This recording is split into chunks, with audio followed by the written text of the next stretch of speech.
Hey, what's up everybody? It's Lids, and we're back for some more Gwent, and today we're going to be playing more of the Switcheroo seasonal event, which is an alternate game mode in which, after each player takes their turn, we'll switch hands. However, today we're going to take a different approach. We're going to be specifically designing a deck after the Hearts of Stone expansion, because I'm just finishing my Hearts of Stone playthrough right now. For that reason, potential Hearts of Stone spoiler warning, and also means that the cards we're using are not necessarily the best cards out there, they're from the Hearts of Stone. So we're going to see just how good that kind of deck can be. Let's give it a look. So like I said, today's deck will be a Hearts of Stone deck, which I'm not sure how strong it's going to be. However, then again, in the Switcheroo seasonal event, our opponent is also going to be working with the same hand, so you know what? Maybe we'll catch our opponents a little off guard with some cards that people tend not to see very often. So today we're going to be using a Force of Nature monsters deck, and there are certainly better monster leader abilities for this deck. However, this ability is the only one that has any tie to the Hearts of Stone because there is a legend in Hearts of Stone, so we're staying true to the source material. Other than that, we have some minor synergies with giving and taking armor away, as well as applying Doom and destroying units that have Doom. But other than that, it's, unconventional, let's say. So I'll flip through the deck here to show you what we have, and of course, because this is specifically cards from Hearts of Stone, it means some typical staples like, say, Oneiromancy are certainly not going to be here. We have Doom and Destruction with Gaunter, who of course we have to have in this deck. As well as, I feel like you gotta include Geralt, because of course, he's the main character, so he's gonna be in Hearts of Stone in that sense. Then we'll see several rounds of Olgeird, Caretaker as well, Master Mirror, of course, and then a couple rounds of Iris too. I threw in Roach, partially because we had the provisions to do it, and of course Roach, much like Geralt, does technically make an appearance in Hearts of Stone as well. And both Olgeirds are perhaps some of our better cards, in part because of their high base strength, and because they're some of the best targets for our armor synergies. And Ethereal pains me a bit because this card can work well with Fruits of Ysgith, but then of course that has no tie at all to Hearts of Stone, so that's not allowed. So this one is a bit of a throwaway card. As is the Toad, which still amazes me that this card exists in its current state. And we do have both the Runewright and his friend, because those two make their appearance in Hearts of Stone.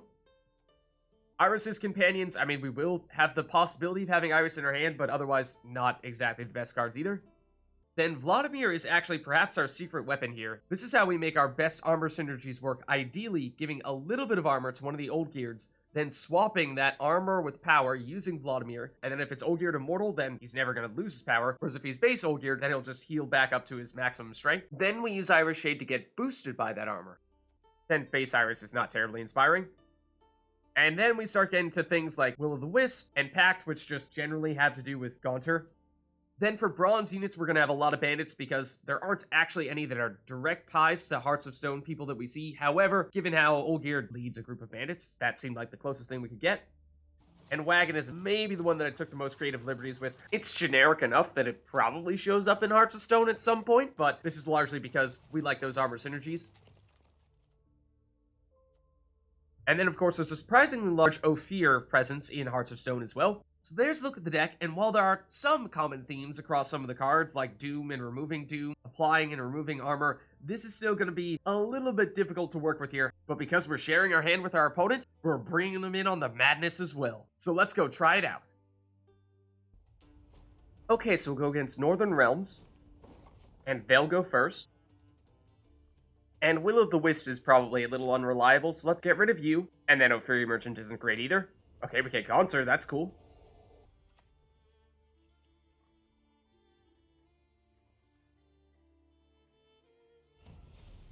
And they play Portal first here, and summon a kh'Amanni Knight.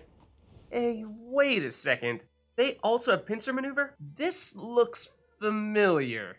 If this deck is what I think it is, then we may need to throw a little bit of chaos into the equation. So let's use Master Mirror.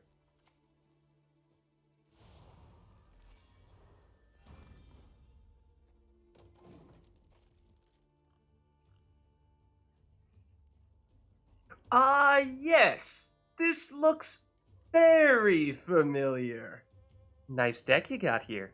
Okay, so in case you missed the last video, this is our previous deck, which is a little worrying because that deck is quite good, whereas this one, not so much. But fortunately, it also means I have a pretty good sense of how to play against it. Okay, and they'll play Caretaker and Purify Master Mirror, which is potentially to lock him because he can mess with their setup a bit, and we also would like to have had that Caretaker to prevent them from purifying any locks that we do on their units. Okay, so let's play Margarita to prevent them from locking Master Mirror. And while we're at it, we might as well lock the Caretaker. So what we're expecting from them is a very thin Matic deck, and one that between the Portal, Roach, and soon Knickers is very strong in round 1. So I think we're going to go for a round 2 and round 3 victory. And they're playing their first bomb here, so that should bring Matic out. Then that was very smart to immediately use their tactic on him, and I'll show you why in just a second. Then they use a leader ability charge to swap out one of the cards in their hand. It looked like a decent hand, so not sure what they switched. So as you can see with that knight coming in, they're going to be able to put up a lot more points than us, but what we need to do to win in round 2 and round 3 is to shut down Matic, and we have a way to do it, but we need their hand.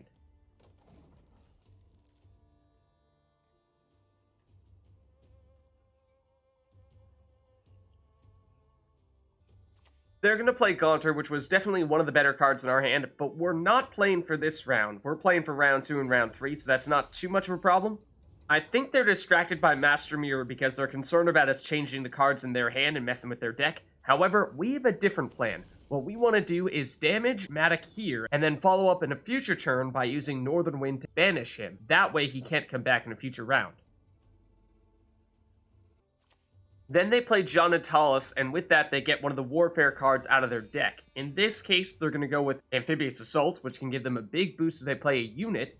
And they will do that. They will go with those Blue Stripes Commandos, and that might have been the card that they put back in their deck earlier. But more importantly, they did not get rid of Northern Wind, which means we will be able to use that next turn to banish Matic, which is huge. That also means that they've played the vast majority of their units, because this deck that they're using has very few units in it, especially once we get rid of Matic. That could become a big factor.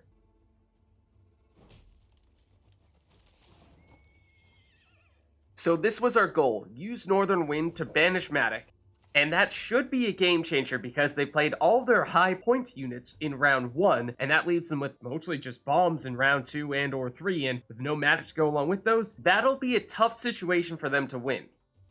Speaking of playing their units, there goes 3 of them.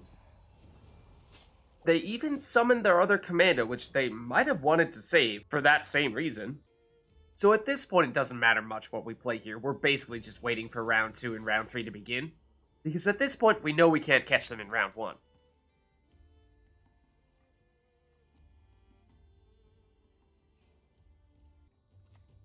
So sure, they'll boost the unit that we damaged. Oh, and they'll use their last round of their leader ability here. That's a little overly aggressive.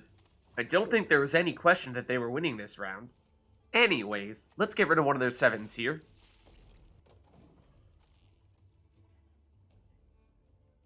And it looks like Boiling Oil was the card that they added.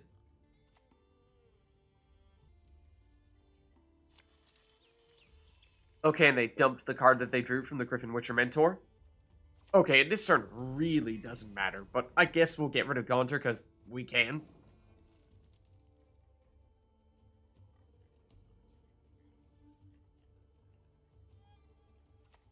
So that means that the only thing that they have left is the Runewright. And they leave us with Devil's Puffball here, which confirms what we long suspected. They'll take round 1, but we're still in decent shape for round 2 and round 3. Okay, and this is what I love about this deck. We drew 2 Ethereal, Iris Shade, and Iris, which is just so fitting. But Ethereal doesn't really have any targets, so let's swap it out. And Runewright's already gone, so you're no good. Not that the Toad Prince is any better. Okay, and they have an 8-point Tatterwing here, which must be the card that they boosted and then put back in their deck with the Griffin Witcher Mentor back in round 1. As for us, we're playing an Iris here. Although actually, Iris Von Everec was a little bit better, because that way we could deny them the Vitality. Oh, and I'm not liking the cards we're getting here. So they'll obviously use Iris Von Everec here. Okay, so neither of these cards do anything for us, but Dragonstream doesn't do anything for them either, especially without Matic. So let's leave them with that, then deny them the Amphibious Assault Point Slam.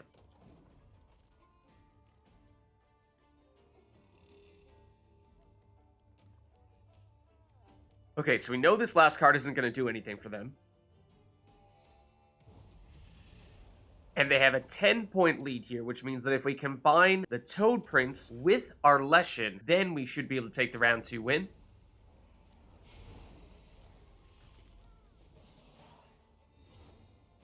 Okay, so we got Olgierd Immortal, Will-o'-the-Wisp, and also Iris's Companions. And if we play Olgierd, then they'll play Iris's Companions. That leaves us with Will-o'-the-Wisp that doesn't do anything, so let's switch that out. And Olgierd's worth the most points, so we gotta play him. And they pass? Oh my goodness. They had no bronze units for reinforcements, they couldn't damage Olgierd Immortal, and then even if they tried to use one of their bombs, they wouldn't have gotten Matic because we banished him. GG. Okay, so we'll go against Nilfgaard here. And we'll go first. Let's get rid of Roach. Then I guess Ophiri Merchant. And probably Toad Prince. Let's start with Olgierd Immortal.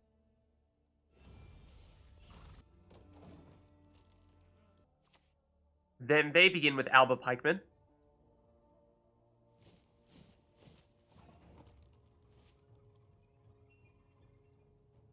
Ooh, and lots of soldiers here.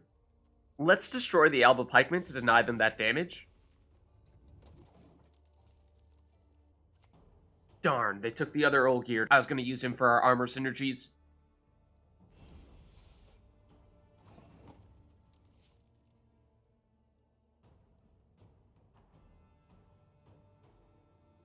So we missed our best combo, but let's use the Troubadour to set up Iris. And I guess we'll put the armor on Gaunter?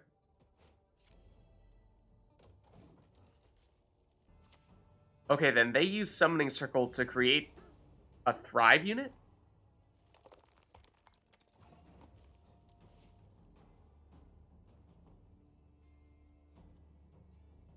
Then Slave Infantry is a decent play here if we convert Roach.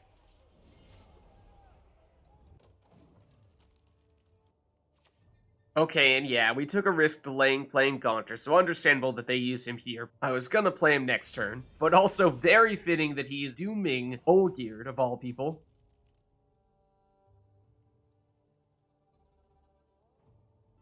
Okay, so we can't stop Gaunter, but we can weaken him. Now, next time we have this hand, we'd like to use Iris on Gaunter. Then smart play here, using Nilfgaardian Knight to boost Olgierd, whose power can't get increased, and he's also about to get destroyed.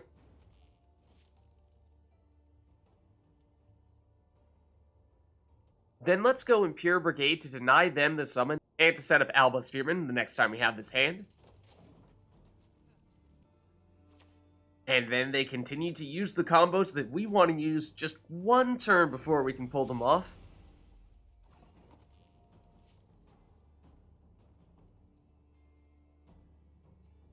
And at this point, we just need some points. So let's go Iris's Companions. And we need to be careful what we draw here, because whatever it is, they can play it. And given this deficit, maybe we could use a little chaos. Okay, and they'll use Treason to get rid of one of our 5 strength units.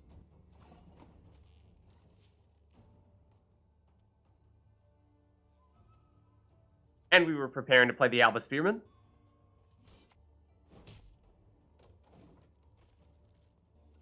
Okay, and they play Master Mirror, so that will transform a card.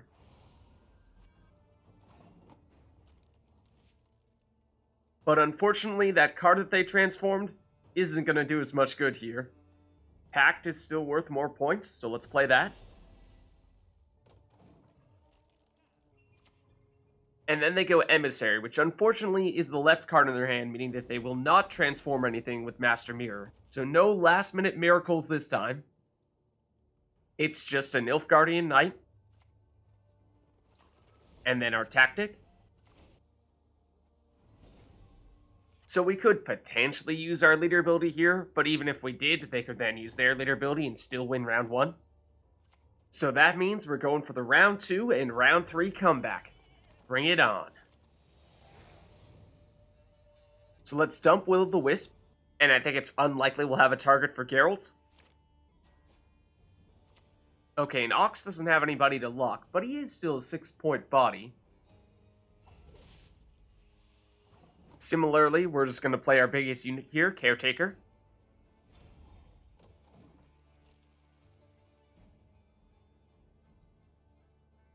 Ooh, and they left us with some nasty cards to use. Yeah, and Iris is their best card in this situation.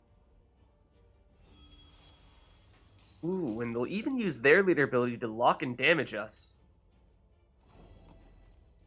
However, that does make this decision a lot easier because now we can transform the Caretaker into another slave infantry without losing points in the process. And we know neither one of us has a particularly good last card here, but we likely will need to use our leader ability to still win round 2. Because Alba Spearman is a 4-point play here, and they get the 1 point from Vitality as well. That means that Ethereal alone is not enough. So it would have been nice to save our leader ability for round 3, but no choice here. So we win round 2, but this could be a tough round 3 for us. Not a terribly inspiring last hand here. Maybe we get rid of a Wagon? And wait, we just won? Because if we play Wagon on our first turn, then when they get our hand, they need to either give a unit Doom that we will then destroy with Will of the Wisp, or they need to use Will of the Wisp that will do nothing because we won't have any Doomed units. Actually, let's swap Wagon though, because they will still have the chance to play at least one unit, so we need to at least make sure that we have more power than that. Okay, so they'll lock Runewright, but more importantly, that is only a 5 power card. And the only way they could have possibly beaten us would have been if both of these cards were completely useless to us, but they aren't. So things are looking pretty good right now. Now let's see how they respond to this trap that we've set for them. So they choose to go with Will of the Wisp, which is a dead card to them. That means that we can boost one of our units with Pact.